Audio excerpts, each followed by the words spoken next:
Bonjour, bienvenue dans le Seigneur. Soyons encore les bienvenus dans la présence de notre Dieu. Par sa grâce et dans sa grande bonté, il nous donne d'être encore vivants. Amen.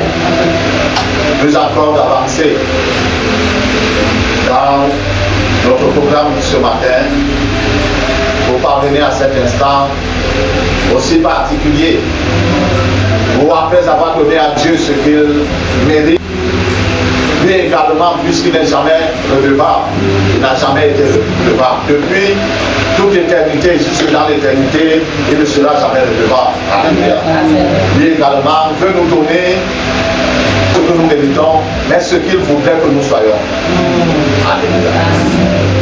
C'est-à-dire sa parole, qui est esprit et vie, qui apporte la lumière là où il y a les ténèbres, qui apporte la délivrance là où il y a la captivité, qui apporte la réussite là où il y a l'échec, qui apporte la victoire dans tout combat. Parce qu'il a dit lui-même que nous ferons la paix. Alléluia. Ça c'est sûr. Si tu t'es engagé authentiquement dans le chemin avec le Seigneur Jésus-Christ, sache que tu auras la paix à part de ta maison. Et il a dit qu'il n'est pas venu mettre la paix dans ce monde. Comment le prince de paix vient dans le monde, un monde troublé, et il ne met pas la paix? Alléluia. Il dit qu'il est venu mettre quoi? L'épée. On fait quoi avec l'épée? On combat avec l'épée. Il est venu mettre la dit. Parisien l'a regardé et disait, voici alors. Quand on a dit de partir à l'école, comme nous, d'abord les licences à théologie, et avec la sociologie, l'archéologie, avec la philosophie, la psychologie, l'anthropologie. Quand quelqu'un reçoit tous les J ou les logies qui sont dans la théologie, ce n'est pas quelqu'un qui lui a transmis. Cet homme qui est, comment dire cela, spirituel, connecté à Dieu, qui se lui transmet toute cette connaissance, les boulons dans la tête vont se dérailler. Alléluia. Amen. Mais quelqu'un dit qu'il est venu la bonne nouvelle et il dit que c'est l'épée que je vous donne la main. Il est venu mettre la division entre le père et qui, le fils, entre la mère et entre le mari et entre les parents et entre la belle-mère et la belle-fille. Les pharisiens l'ont entendu parler, ils ont dit c'est pas possible. Il y avait un paysan qui était là, il s'appelait Jean-Baptiste. Lui-même, il n'avait pas de langage de celui-ci. Celui-ci a encore plus tordu dans son langage. Quand il les a amenés, bon, on les disait quand même poursuivre. Ceux qui étaient lettrés le suivaient de loin. Ceux qui étaient lettrés l'ont quand même suivi. Quand il les a amenés à un faux bord, alléluia. Amen. Il leur a dit, si vous ne mangez pas chair et ne buvez mon, vous n'avez pas de part avec moi. Alléluia. Amen. Ceux qui avaient mangé les pommes hier.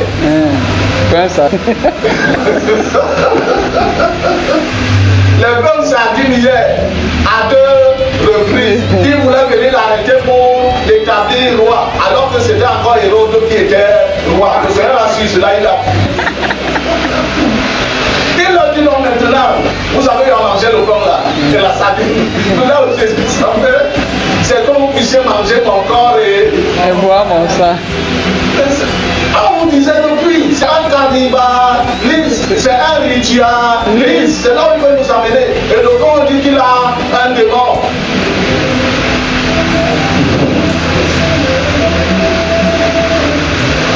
Le corps dit que les gens pas connus. Ils ont connu qui était le Seigneur Jésus. Tous ces gens, tous les pharisiens, les dirigeants, ils ont connu. Mais ce qui était choquant, quelqu'un qui est un être humain physique, pas le voit physique, on sait quand même qu'il est né de terre, même comme n'avait pas le père.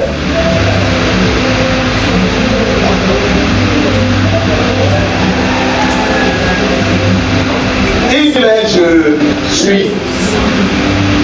Les Hébreux connaissent comment on prononce le nom. Mais à cause de la crainte dure, troisième commandement. Il n'ose pas prononcer ce nom. C'est pourquoi Dieu, sachant cela, est venu leur dire que appelez-moi Père. C'est le Fils qui est venu leur dire appelez mon Père, Père. Moi je suis son Fils. La culture occidentale est différente de la culture orientale, particulièrement au Moyen-Orient. Lorsqu'un homme appelle un de ses enfants garçon, fils, ça veut dire que ce garçon est arrivé à l'état de l'autre remplacé valablement par l'autre part. Et le plus souvent c'était à l'âge de 30 ans. C'est pourquoi, que soit Jean-Baptiste, que soit le Seigneur Jésus-Christ, ils ont commencé leur ministère à l'âge de 30 ans. D'où le Père, quand Jean a vu le Seigneur venir au jour du baptême, tu viens me baptiser par moi? Non, c'est pas normal. Ce n'est pas normal. C'est plutôt moi qui devais être baptisé par toi. Le Seigneur a dit faisons tout ce qui est dans la justice. Et quand il a vu venir, il a dit voici l'agneau de Dieu qui fait quoi? Qui ôte nos péchés. Bon, nous avons y arrivé tout à l'heure. Et quand il est sorti des eaux, on dit l'Esprit de Dieu est descendu sur lui sous forme de colombe. Et il a déclaré des paroles.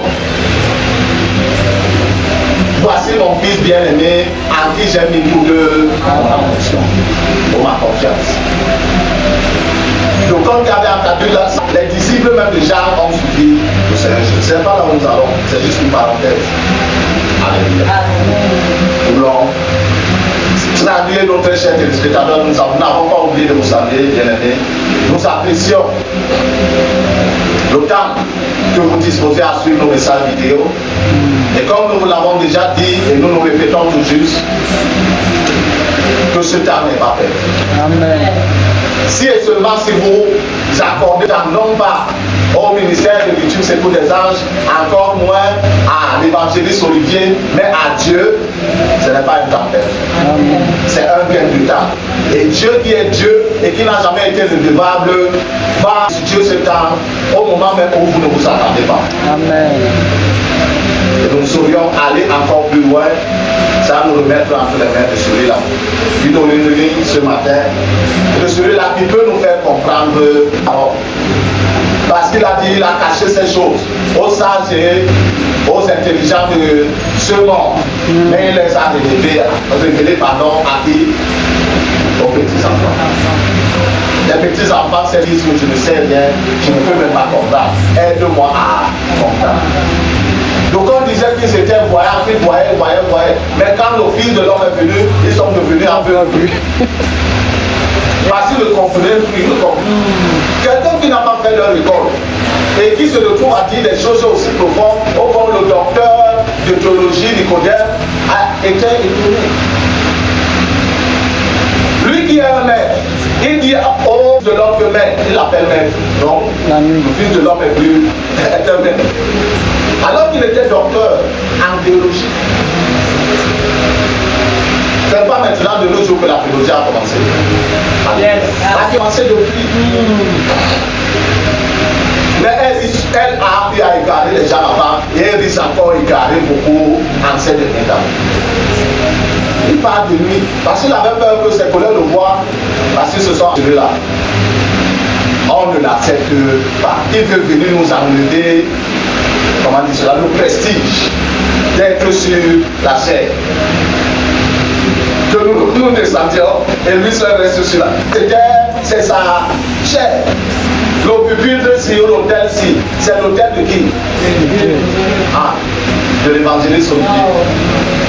Hein, de Maman Chara. Ah, c'est l'autel de Dieu. C'est pourquoi nous montons seulement ici pour transmettre. Après nous descendons. Quand nous sommes là, c'est Dieu nous accorde un peu sa place pour transmettre sa parole. Lorsque le moment de transmettre sa parole finit, on fait comment? On descend, non? Dieu reste sur sa place. Ça veut dire que l'autel, aussi longtemps qu'on a consacré ce lieu à Dieu, personne ne doit s'y asseoir. Parce que c'est le trône de Dieu. C'est le trône de Dieu. Celui-là qui a vaincu, il s'est assis sur le trône. Et il dit que tu vaincras. C'est un futur lointain.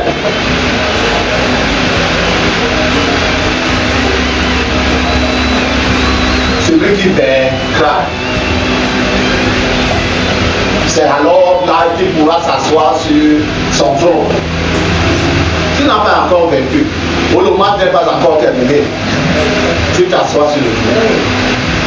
Saisir encore sa pensée selon sa miséricorde et sa bonté. Alléluia. Éternel Père de gloire, Dieu Tout-Puissant, nous te bénissons et te célébrons.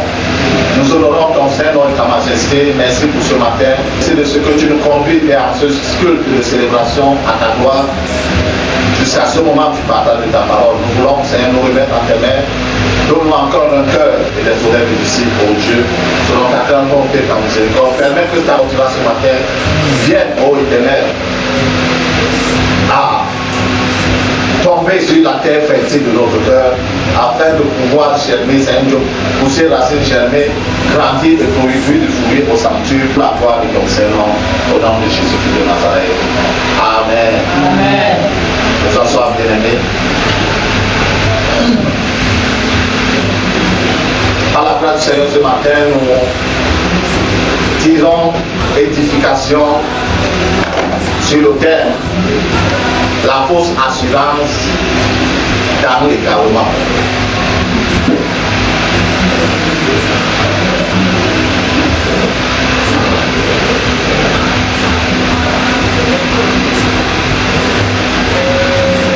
La fausse assurance dans l'égarement.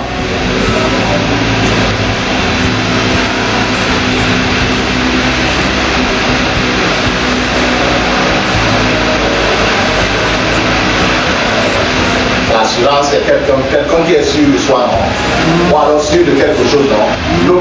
Les amis, quand son père ne travaille pas, il est sûr que son père a l'argent, comme tous les papas du monde. Donc il est sûr, c'est une conviction que là où je suis, je peux. Alléluia. L'égarement, c'est quelqu'un qui se perd ou s'est perdu, ou qui est en voie de se perdre. Il y a l'assurance, mais si nous voulons parler de la fausse assurance, ça veut dire que tu te dis être sûr du chemin dans lequel tu es en train de marcher. Par contre, ce chemin-là, ce n'est pas ce chemin que tu devrais, ou dans ce chemin que tu devrais marcher. C'est pas, Dieu n'a pas prévu que tu marches dans ce chemin-là. Tu engages, tête baissée.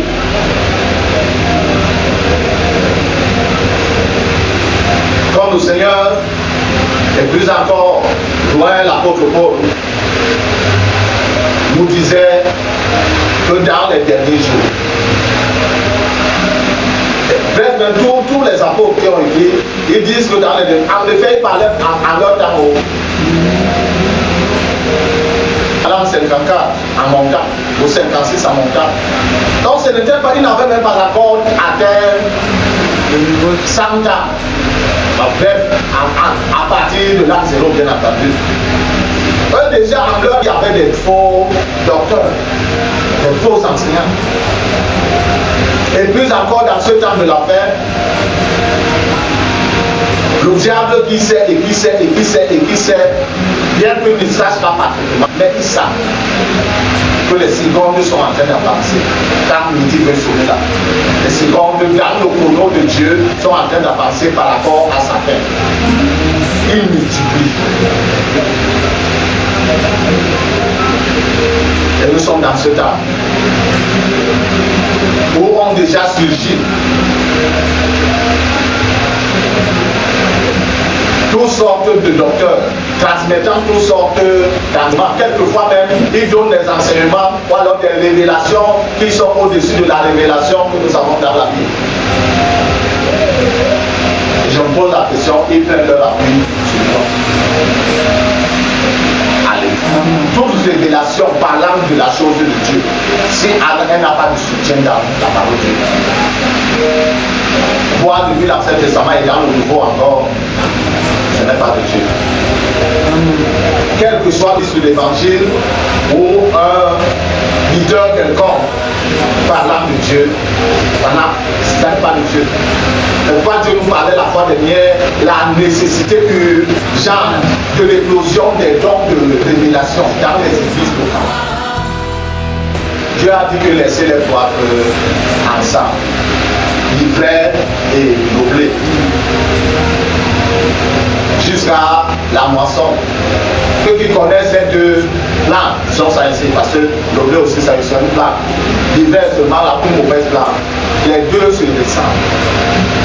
Si tu es un ignorant, tu vas venir arracher l'objet pensant que c'est l'hiver. Au moment de la moisson, je vais envoyer les anges. Ce n'est pas les êtres humains qui vont faire la moisson. Même si c'est les humains qui ont semé, à ce moment c'est les anges. Parce que dans le monde spirituel, il n'y a pas de cachet.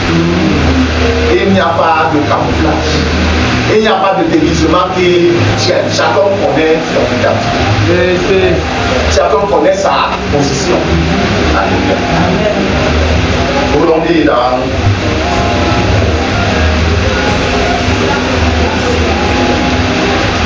le livre de Jérémie au chapitre 8, verset 4 à 7.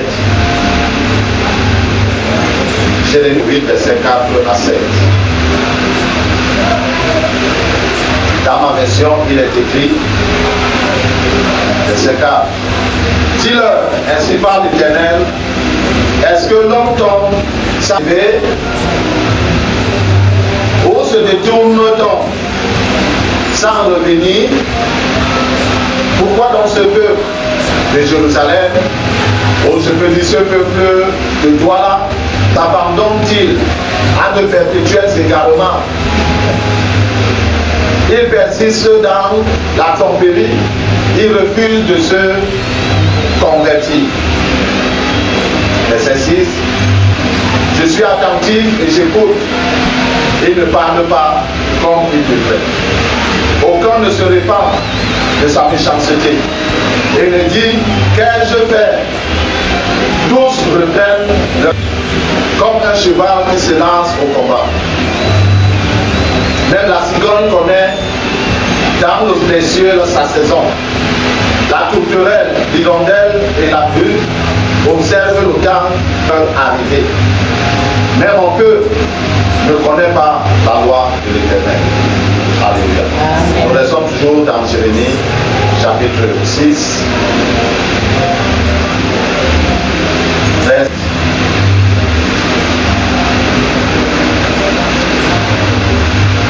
Jérémie chapitre 6, verset 13 à 17. Car depuis le plus petit jusqu'au plus grand, tous sont gains. Depuis le prophète jusqu'au sacrificateur, tous usent de tromperie. Ils pensent à la légère la plaie de la fille de mon peuple. Paix, paix, disent-ils, il n'y a pas de paix. Ils sont confus car ils commettent des abominations. Ils ne rougissent pas. Ils ne connaissent pas la honte. C'est pourtant que l'homme, avec ceux qui tombent, ils seront renversés quand je les châtierai de l'Éternel. Verset 16. Ainsi parle l'Éternel. Placez-vous sur les chemins. Regardez quels sont les anciens sentiers. Alléluia.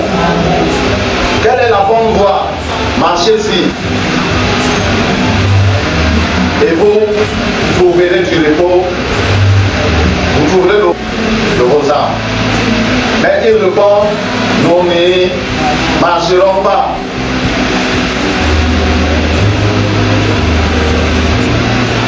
Verset 17. J'ai mis près de vous des sentiers.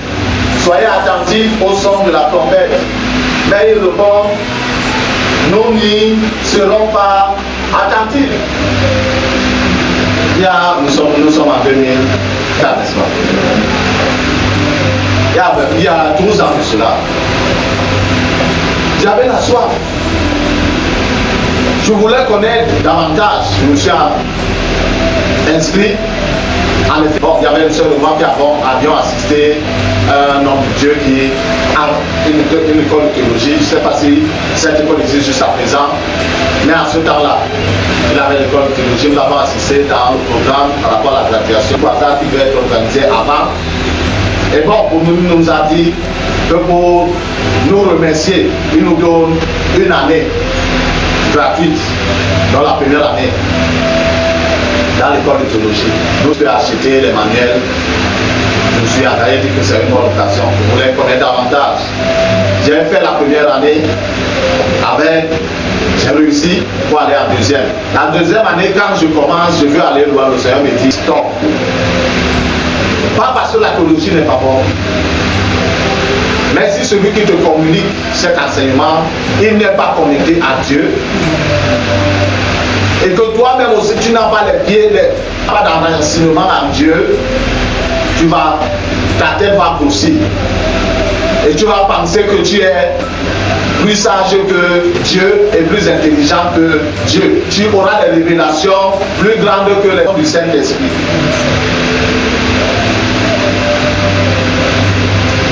Par contre, le Seigneur a dit que lorsque le Saint-Esprit viendra, il vous conduira dans toute la vérité. Il vous dira ce qu'il a dit de moi. Nous sommes dans l'ère du Saint-Esprit. Le Saint-Esprit peut-il dire quelque chose qui est contraire à ce que Jésus a enseigné. Et lorsque tu entends dans le message qui est contraire à celui que le Seigneur Jésus a enseigné, que Dieu aide l'Église. Ce n'est pas seulement au Cameroun. Ou à Douala, il y a ces faux docteurs partout. Et on peut dire, bon, le Seigneur Jésus qui vient à la suite de Jean prêche quoi? Quand Jean est venu, Jean prêchait quoi? Il criait dans le désert. Je partez pour vous. Le peuple d'Israël, c'est le peuple de qui? Et sous l'ancienne alliance, ils étaient considérés comme des enfants de Dieu, comme les enfants de Dieu dans l'ancienne alliance. Jean vient au peuple de Dieu, quand lui est bien aimé de Dieu, il leur dit ils ont tout fait, ils ont tué Jean. Je ne sais pas combien de temps Jean a fait, combien de temps le ministère Jean a fait. Je ne sais pas ce qu'il a fait, un an. S'il a fait un an de ministère, ils ont très rapidement ils l'ont tué. Parce que l'être humain ne veut pas entendre ce mot. Dans l'Ancien Testament, ce n'était pas trop connu, beaucoup plus. Bon, c'est après la loi. Après que la repentance a commencé à être connue. Mais depuis l'Ancien Testament, depuis les origines, nos ancêtres Adam et Ève ont fait comment? Ils ont refusé de se repentir. Donc Dieu a prononcé les sentences. Si elle n'est pas menti, si Adam a été tombé, face contre son pour dire à Dieu que Seigneur, pardon, miséricorde, miséricorde. La sentence ne devrait pas être forte comme ça. Il a refusé. Parce que Noé, la Bible dit que Noé était un homme intègre et droit. Ne se repentait-il pas? Est-ce parce que cela n'est pas écrit? En passant, il m'a dit qu'il va m'enseigner une théologie que les théologiens ne connaissent pas.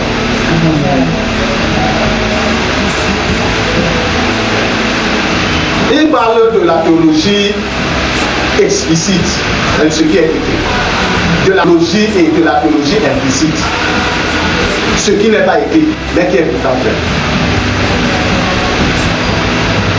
Noé se répand. Sinon, il ne serait pas.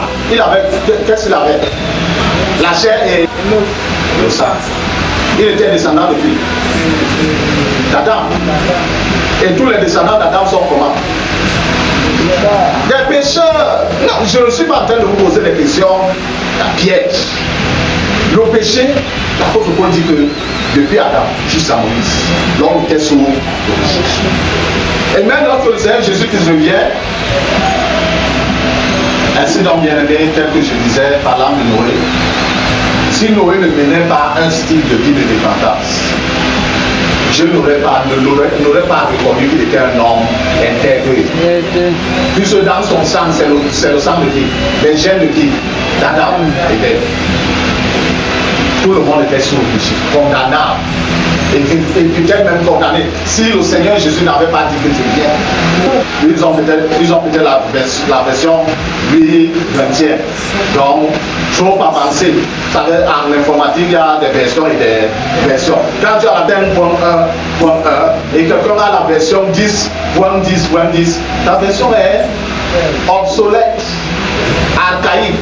Si on écrit, peut-être c'est un micro-ordinateur, on fait une saisie et on a la version, tu viens mettre dans la version, dans le micro-ordinateur de l'autre qui a le 10.10.10, le micro ne va pas reconnaître.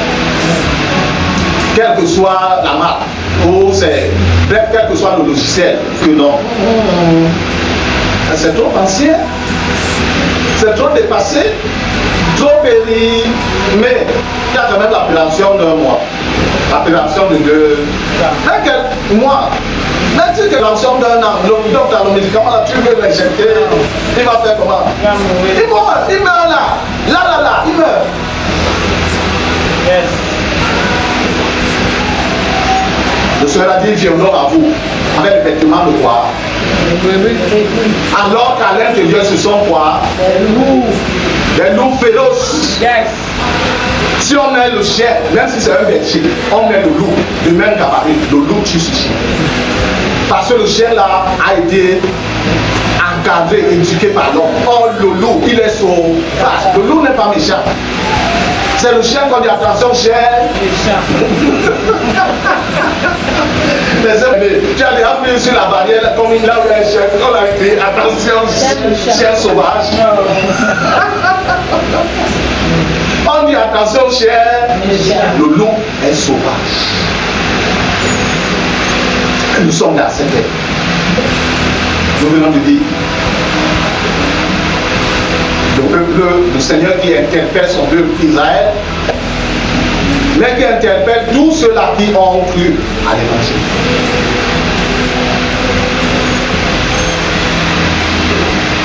Et qui, donc comme on dit que ces faux docteurs-là prennent à la légère la blessure de son peuple.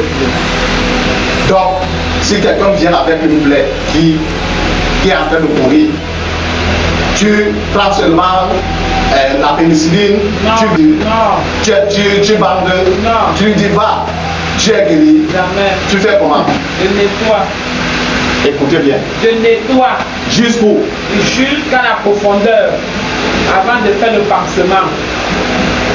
Ce nettoyage-là, c'est la repentance. Amen. Sans la repentance, aucune relation avec Dieu n'est possible. Amen. Ça, il y a la repentance judiciaire d'un pécheur condamnable vers Dieu. Par exemple, à Jésus-Christ, bien entendu. Maintenant, il y a la repentance filiale. C'est-à-dire, je suis déjà enfant de Dieu, mais parce que je suis dans cette chair, je fais des erreurs. D'où l'apôtre Jean, dans 1 Jean au chapitre 1, le verset 9. Il dit que si nous disons que nous avons péché, nous faisons quoi? Nous sommes menteurs. Il poursuit encore plus loin que si nous disons que nous n'avons pas de péché, nous disons que Dieu est menteur. Mais si le péché a été autour du monde, il parle de nous comment? Le péché a été autour du monde, non? Avant le début des...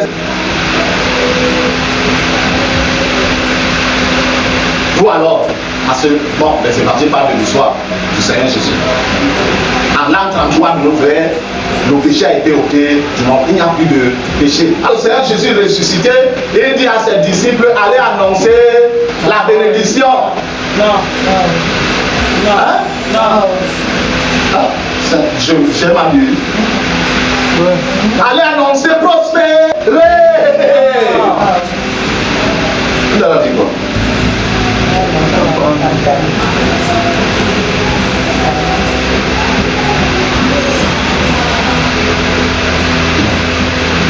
Que ce soit Matthieu, que ce soit Marc, que ce soit Luc, qui ont été chacun dans l'explication que Dieu lui a donnée, mais que leurs écrits sont beaucoup plus familiers. Plus précisément Luc, quand on parle au chapitre 24, je crois que c'est plus fini à 24. Là, quand il apparaît au milieu de la suite, il a parlé, il leur a dit, c'est aller annoncer quoi? La repentance.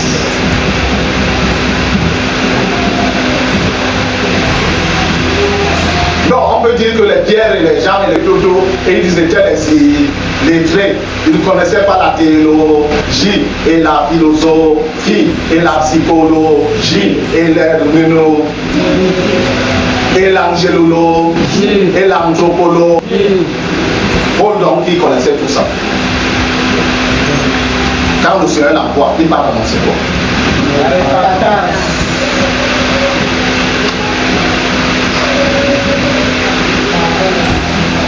Sans la repentance, aucune relation avec Dieu n'est possible. Amen. Yes. C'est pourquoi le Seigneur le révèle. Yes. La théologie qu'il m'enseigne, qu'il a commencé à m'enseigner, il me dit que Abraham, pour qu'il soit déconnecté par ses sang de sa famille, il a fait une repentance profonde de ses sincère. Alléluia. Amen. Parce qu'il était l'aîné, il avait commencé à être initié, il était même initié, parce qu'automatiquement il devait remplacer son père. Et dans c'était automatique. Dieu lui parle et Dieu lui demande, sors de la maison de ton père, sors de ta patrie, sors et Dieu. Abraham est sorti, c'est ce que la Bible nous dit. Là-bas c'était la sortie physique. Mais pour qu'il soit véritablement détaché par Dieu, il a parlé de Dieu. Même comme, parce qu'il ne connaissait pas ce qu'est à leur époque. C'est beaucoup plus après la loi, ou alors à partir de la loi, que la repentance a commencé à retentir. Plus encore dans la nouvelle alliance.